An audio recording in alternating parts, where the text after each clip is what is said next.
तो जय हिंद, नमस्कार साथियों, मैं मुकेश सर आप सभी का स्वागत करते हैं स्टूडेंट आज की इस क्लास में। स्टूडेंट अगर आप सभी भी रेलवे आरपीएफ कांस्टेबल 2024 एग्जाम की तैयारी कर रहे हैं तो यकीन मानिए स्टूडेंट आज की क्लास आप सभी के लिए काफ़ी इम्पोर्टेंट होने वाला है, क्योंकि स्टूडेंट आज की इस क्लास के अंदर हम लोग बात करने वाले हैं आरपीएफ परीक्षा 2018 के प्रीवियस क्वेश्चन के बारे में, जो कि आपसे कि जीके का काफ़ी इंपॉर्टेंट प्रश्न यहाँ पर लिया गया और ये आपसे कि 2018 के प्रीवियस क्वेश्चन होने वाला है और सारे प्रश्न आप सभी के लिए काफ़ी इंपॉर्टेंट है। तो आप सभी से एक ही रिक्वेस्ट है कि आप सभी आज की क्लास को एंड तक जोड़ देखिएगा, क्योंकि आज की इस क्लास में स्टूडेंट आप सभी को एक आइडियाज लगने वाला है कि आप सभी के आने वाले आरपीएफ कांस्टेबल 2024 एग्जाम में आप सभी के कैसे कैसे प्रश्न और किस टॉपिक से आप सभी के प्रश्न पूछा जाएगा।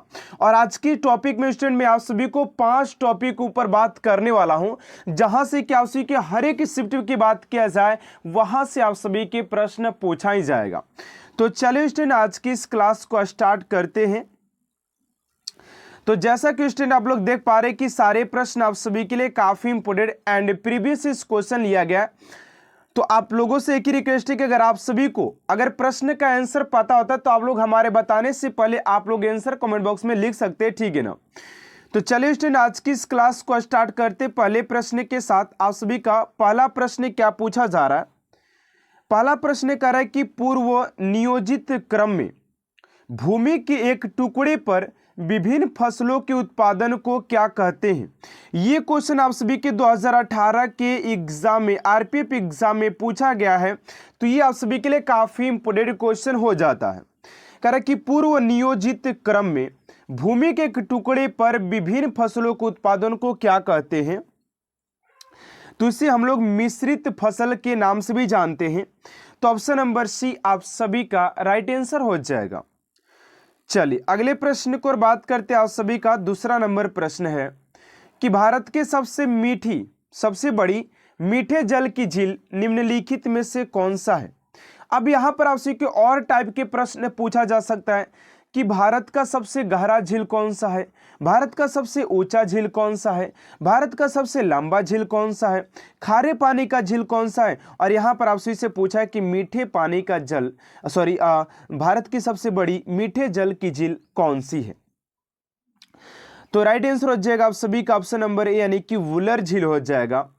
ऑप्शन नंबर ए स्टूडेंट आप सभी का राइट आंसर हो जाएगा। चलिए अगले प्रश्न को और बात करते हैं। आप सभी का तीसरा नंबर प्रश्न है, कह रहा है कि रंगोली भारत के किस क्षेत्र की प्रमुख कला शैली है। रंगोली की बात किया जाए कि भारत के किस क्षेत्र की प्रमुख कला शैली है, तो तीसरा का राइट आंसर हो जाएगा ऑप्शन नंबर बी यानी कि महाराष्ट्र का हो जाएगा। ऑप्शन नंबर बी स्टूडेंट आप सभी का राइट आंसर हो जाएगा महाराष्ट्र।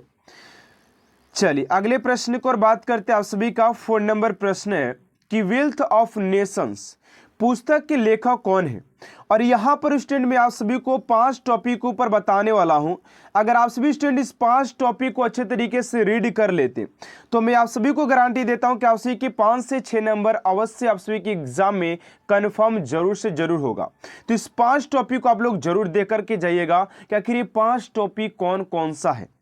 यहां पर है कि वेल्थ ऑफ नेशंस पुस्तक के लेखक कौन है, तो राइट आंसर हो जाएगा एडम स्मिथ हो जाएंगे। ऑप्शन नंबर ए आप सभी का राइट आंसर हो जाएगा।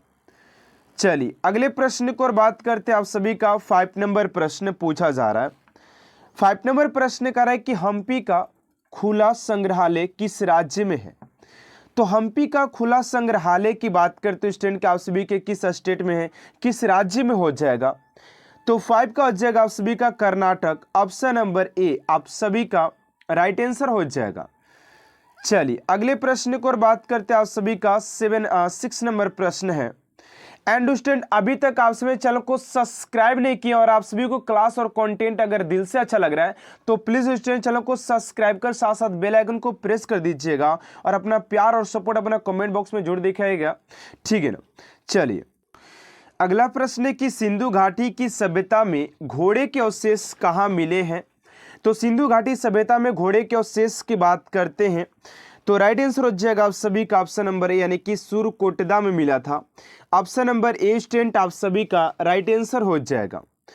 चलिए अगले प्रश्न को और बात करते हैं कि विश्व की सबसे बड़ी जहाज रानी नगर कौन सा है। विश्व की सबसे बड़ी जहाज रानी नगर कौन सा है, नहर कौन सा है। तो 7 का राइट आंसर हो जाएगा आप सभी का ऑप्शन नंबर बी, यानी कि स्वेज नहर। ऑप्शन नंबर बी आप सभी का राइट आंसर हो जाएगा। चलिए अगले प्रश्न को और बात करते 8 नंबर प्रश्न की भारतीय अर्थव्यवस्था पर सांख्यिकी की पुस्तक कौन प्रकाशित करता है। तो 8 का राइट आंसर हो जाएगा ऑप्शन नंबर डी, यानी कि भारतीय रिजर्व बैंक हो जाएगा। ऑप्शन नंबर डी आप सभी का राइट आंसर हो जाएगा। चलिए अगले प्रश्न को और बात करते स्टूडेंट आप सभी का 9 नंबर प्रश्न पूछा जा रहा है कि निम्नलिखित में से किस खेल में बल्ले की आवश्यकता होती है। निम्नलिखित में से किस खेल में बल्ले की आवश्यकता होती है। तो सॉफ्ट बॉल हो जाएगा। ऑप्शन नंबर बी आप सभी का राइट आंसर हो जाएगा क्वेश्चन नंबर 9 का। चलिए अगले प्रश्न को और बात करते हैं स्टूडेंट आप सभी का 10 नंबर प्रश्न पूछा जा रहा है कि ओलंपिक की उत्पत्ति निम्नलिखित में से किस देश से हुई है। तो ओलंपिक की उत्पत्ति की बात करते तो आप सभी का ऑप्शन नंबर ए हो जाएगा ग्रीक। ऑप्शन नंबर ए आप सभी का राइट आंसर हो जाएगा। चलिए अगले प्रश्न को और बात करते 11 नंबर की भारतीय अर्थव्यवस्था पर सांख्यिकी पुस्तक का कौन प्रकाशित करता है। तो राइट आंसर हो जाएगा भारतीय रिजर्व। आप सभी का ऑप्शन नंबर डी हो जाएगा 11 का। चलिए अगले प्रश्न को और बात करते 12 नंबर प्रश्न है कि 1947 में गठित मसूदा समिति के अध्यक्ष कौन थे। तो 12 का राइट आंसर हो जाएगा ऑप्शन नंबर बी, यानी कि डॉक्टर भीमराव अंबेडकर हो जाएंगे। ऑप्शन नंबर बी आप सभी का राइट आंसर हो जाएगा। अगला प्रश्न आपसे 13 नंबर की प्रधानमंत्री उज्ज्वला योजना निम्नलिखित में से किससे संबंधित है। अब उज्ज्वला योजना की बात करते हैं।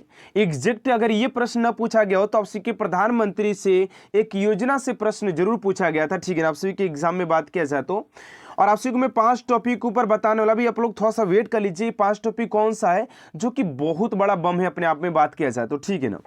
कह रहे कि प्रधानमंत्री उज्ज्वला योजना निम्नलिखित में से किससे संबंधित है। ऑप्शन नंबर हो जाएगा बीपीएल महिलाओं को एलपीजी कनेक्शन देना। चलिए अगले प्रश्न को और बात करते 14 नंबर है कि दादा भाई नौरोजी ने ईस्ट इंडिया एसोसिएशन की स्थापना कहाँ किया था। तो दादा भाई नौरोजी ने ईस्ट इंडिया एसोसिएशन की स्थापना की बात करते हैं तो 14 का जगह ऑप्शन नंबर डी, यानी कि लंदन में इन्होंने किया था। ऑप्शन नंबर डी आप सभी का राइट आंसर हो जाएगा। चलिए अगले प्रश्न को और बात करते हैं 50 नंबर की कोलाइड एक निम्नलिखित में से क्या है। तो कोलाइड एक विषमांगी मिश्रण है या समांगी मिश्रण है या फोम मिश्रण है या इमल्सन मिश्रण है। तो 15 का आ जाएगा विषमांगी मिश्रण हो जाएगा, विषमांगी मिश्रण ऑप्शन नंबर ए। चलिए अगले प्रश्न को और बात करते हैं 16 नंबर प्रश्न है कि निम्नलिखित में से कौन सा राज्य तीर्थ स्थल से तीर्थ स्थान पर स्थित है। तो असम हो जाएगा ऑप्शन नंबर ए। चलिए अगले प्रश्न को और बात करते हैं 17 नंबर प्रश्न की भारतीय संविधान की प्रस्तावना में समाजवादी शब्द कब जोड़ा गया था। तो भारतीय संविधान की प्रस्तावना में समाजवादी शब्द की बात किया जाए कि कब जोड़ा गया था। 17 का हो जाएगा ऑप्शन नंबर सी, यानी कि 1976 में। ऑप्शन नंबर सी आप सभी का राइट आंसर हो जाएगा। चलिए अगले प्रश्न को और बात करते हैं आपसी का 18 नंबर प्रश्न की प्रथम गोलमेज सम्मेलन कब हुआ था। तो प्रथम गोलमेज सम्मेलन की बात करते हैं तो फटाफट आप लोग जवाब दीजिएगा। राइट आंसर हो जाएगा 1930 में। ऑप्शन नंबर ए आप सभी का राइट आंसर हो जाएगा। अगला प्रश्न 19 नंबर की भारतीय संविधान में किस कानून को देश का सर्वोच्च कानून कहा गया है। तो ये हो जाएगा आप सभी का 19 का ऑप्शन नंबर डी, यानी कि संवैधानिक कानून हो जाएगा। ऑप्शन नंबर डी स्टूडेंट आप सभी का राइट आंसर हो जाएगा। चलिए अगले प्रश्न को और बात करते हैं 20 नंबर की विश्व में मैग्नीज का अग्रणीय उत्पादन कौन करता है। तो विश्व में मैग्नीज के मैग्नीज के उत्पादन की बात करें सबसे आगे कौन है, अग्रणीय कौन है। तो ये जगह उसी का दक्षिण अफ्रीका। ऑप्शन नंबर डी आप सभी का राइट आंसर हो जाएगा। अगला प्रश्न है गोइटर के उपचार में किसका प्रयोग किया जाता है? तो गोइटर के उपयोग में बात करें उपचार में तो आप सभी के आयोडीन समस्थानी का किया जाता है। चलिए अगला प्रश्न 22 नंबर की भारत के राष्ट्रपति का कार्यकाल कितना वर्ष का होता है? ये क्वेश्चन मैं आप सभी को आपके लिए छोड़ रहा हूँ कि इस क्वेश्चन का राइट आंसर क्या होगा, क्योंकि क्वेश्चन बहुत ज्यादा इजी है और इसका प्रश्न आप सभी को, इसका आंसर आप सभी को कमेंट बॉक्स में देना है, ठीक है ना। चलिए अगला प्रश्न है 23 नंबर कि भारत के निम्नलिखित में से किस राज्य में आम की बारिश हो रही है? अब ऐसा नहीं है कि बारिश हो रही है जाकर लुटना है, ऐसा बात नहीं है। सबसे अग्रणीय कौन सा है?